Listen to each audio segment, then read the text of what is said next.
政治の研究家陽平です。今日は脱放射能汚染宇宙、脱マイクロプラスチック宇宙、そういった社会になすために必要な書物として The Book of Tea 茶の本角蔵岡倉天心先生の書が必要になっている。絶対性の命を生き切るために必要になっていると深く監督するものでありますから、その一つ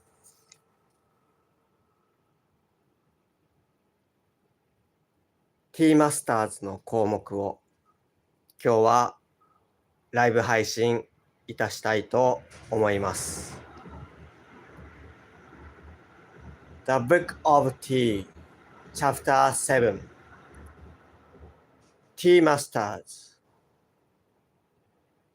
In religion, the future is behind us. In art, the present is the eternal. The tea masters held that real appreciation of art is only possible to those who make of it a living influence. Thus, they sought to regulate their daily life by the high standard of refinement which obtained in the tea room. In all circumstances, serenity of mind should be maintained and conversation should be so conducted as never to mar the harmony of the surroundings. The cut and color of the dress, the poise of the body, and the manner of walking could all be made expressions of artistic personality. These were matters not to be lightly ignored, for until one has made himself beautiful, he has no right to approach beauty. Thus, the tea master strove to be something more than the artist. Art itself. It was the zen of asceticism. Perfection is everywhere if we only choose to recognize it. Rikyū loved to quote an old poem which said, "To those who long only for flowers, fain would I show the full-blown spring which abides in the toiling buds of snow-covered hills." Manifold, indeed, have been the contributions of the tea masters to art. They completely revolutionized the classical architecture and interior decorations, and established the new style which we have described in the chapter of the tea room. A style to whose influence even the palaces and monasteries built after the 16th century have all been subject. The many-sided Kobori Enshu has left notable examples of his genuine in the imperial villa of Katsura. The castles of Nagoya and Nijo and the monastery of Kohoan. All the celebrated gardens of Japan were led out by the tea masters. Our pottery would probably never have attained its high quality of excellence if the tea masters had not lent to it their inspiration. The manufacture of the utensils used in the tea ceremony, calling forth the utmost expenditure of ingenuity on the part of our ceramists. The 7 kilns of Enshu were well known to all students of Japanese pottery. Many of our textile fabrics bear the names of tea masters who conceived their color or design. It is impossible, indeed, to find any department of art in which the tea masters have not left marks of their genius. In painting and lacquer, it seems almost superfluous to mention the immense service they have rendered.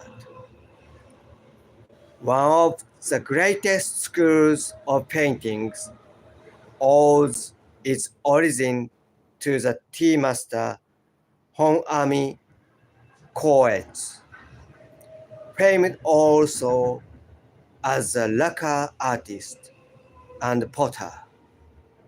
Beside his works, the splendid creation of his grandson Koho and of his grandnephews Korin and Kenzan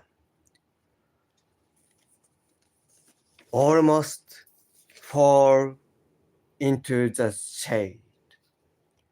The whole Korin school, as it is generally designated, is an expression of teaism. In the broad lines of this school, we seem to find the vitality of nature herself. Great as has been the influence of the tea masters in the field of art, it is as nothing compared to that which they have exerted on the conduct of life, not only in the usage of polite society, but also in the arrangement of all our domestic details. Do we feel the presence of the tea masters? Many of our delicate dishes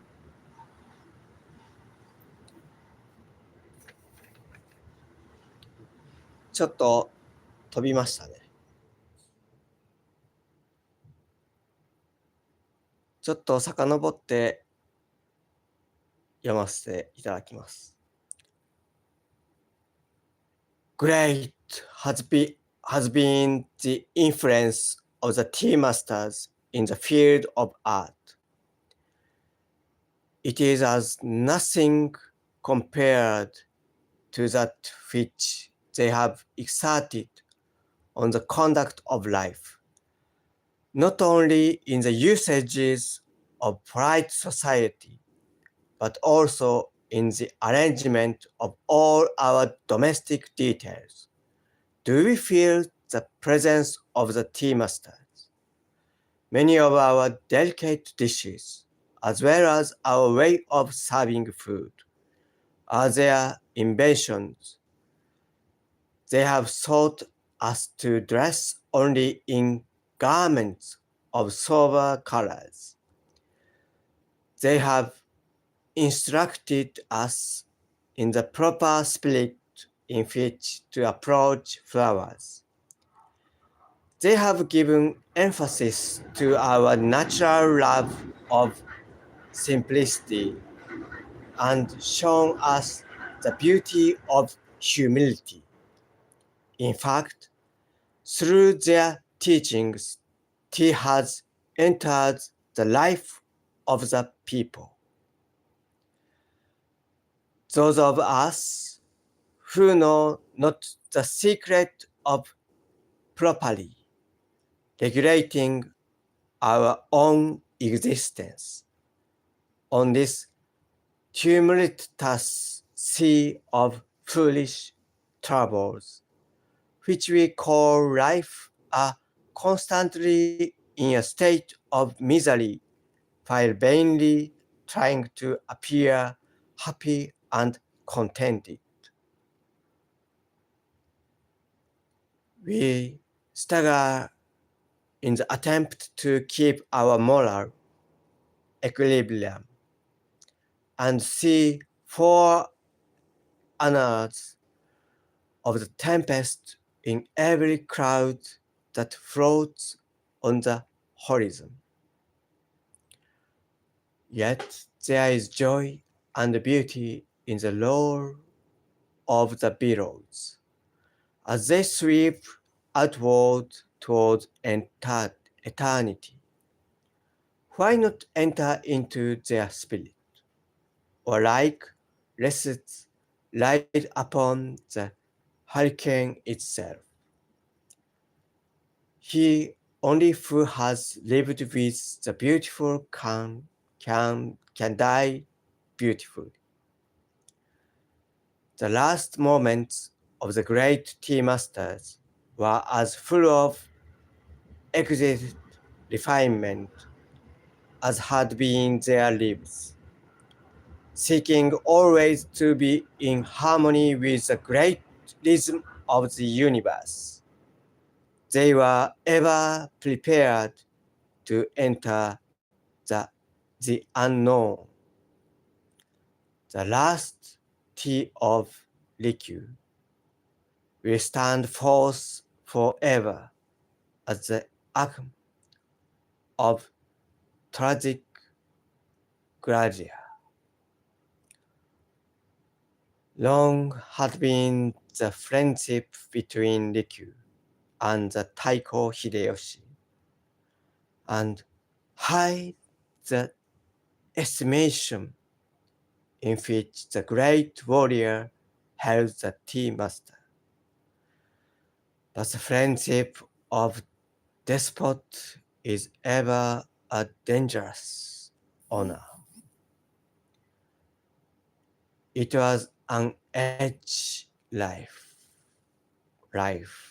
with treachery, and men trusted not even their nearest kin.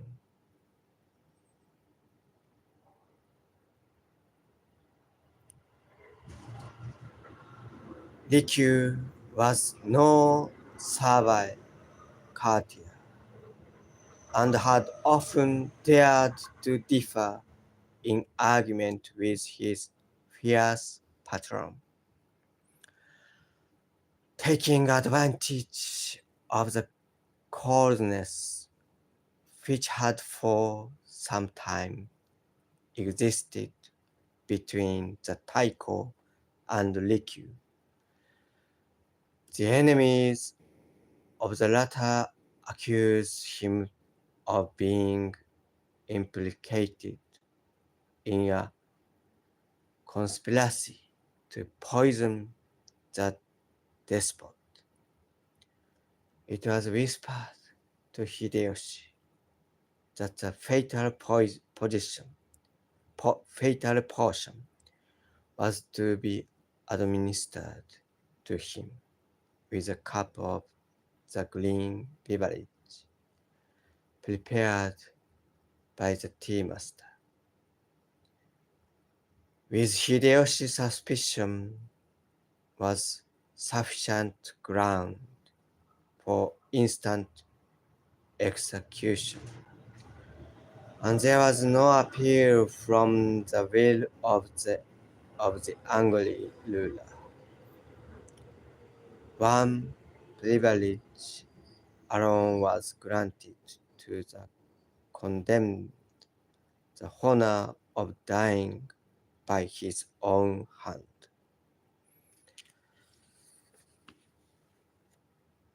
On the day destined for his self-immolation, Rikyu invited his chief disciple to a last tea ceremony.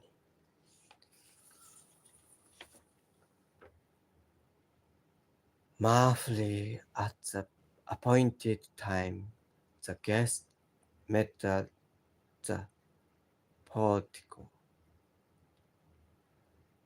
As they looked into the garden path, the trees seemed to shudder, and in the rustling of their leaves are heard the whispers of homeless ghosts, like storm sentinels before the gates of Hades. Stand the grey stone lanterns. A wave of rare incense is wafted from the tea room. It is the summons which bids the guests to enter. One by one, they advance.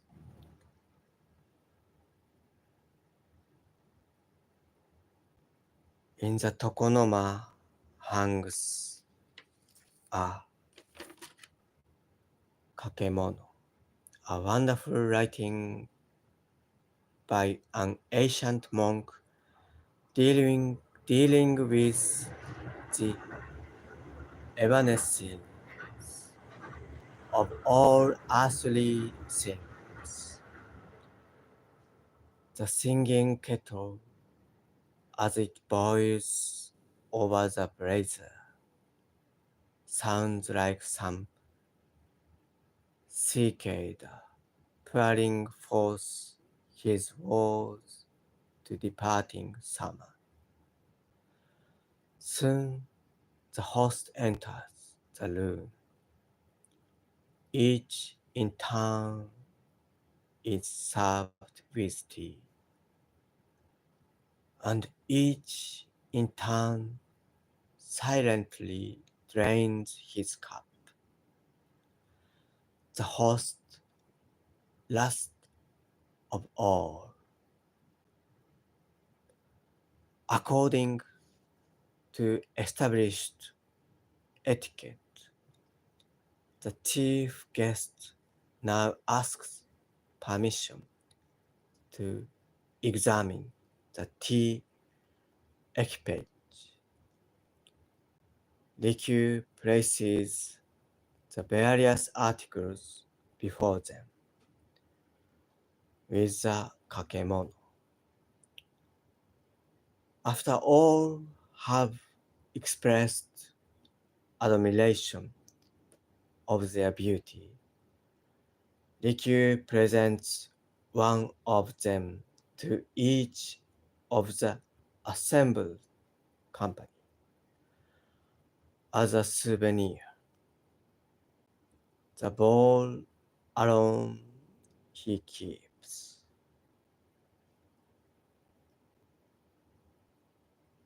Never again shall this cup, polluted by the lips of misfortune, be used by man. He speaks as breaks the vessel into fragments.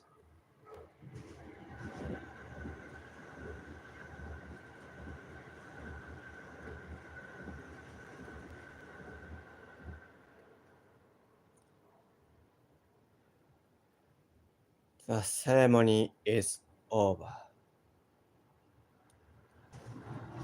The guests, with difficulty restraining their tears, take their last farewell and leave the room. Leave the room. One only, the nearest and dearest, is requested to remain and witness the end. Rikyu then removes his tea gown and carefully holds it upon the mat.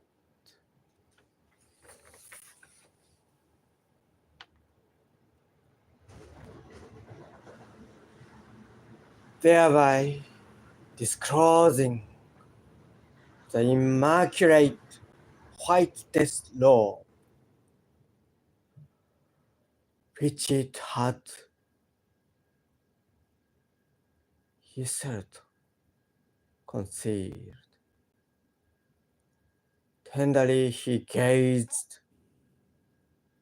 on the shining blade of the fatal dagger, and in exit verse thus addresses it. Welcome to thee, O sword of eternity. Through Buddha and through Dharma alike, so hast cleft thy way.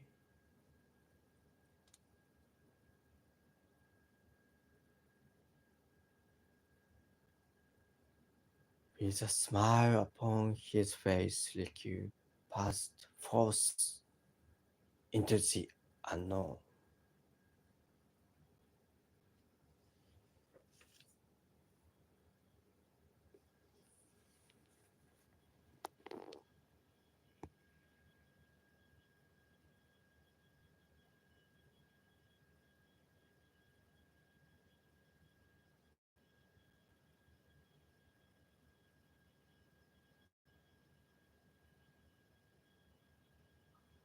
Rikyu's soul's eternal.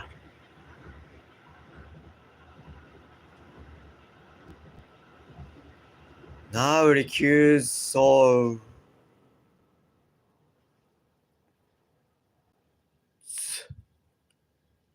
living.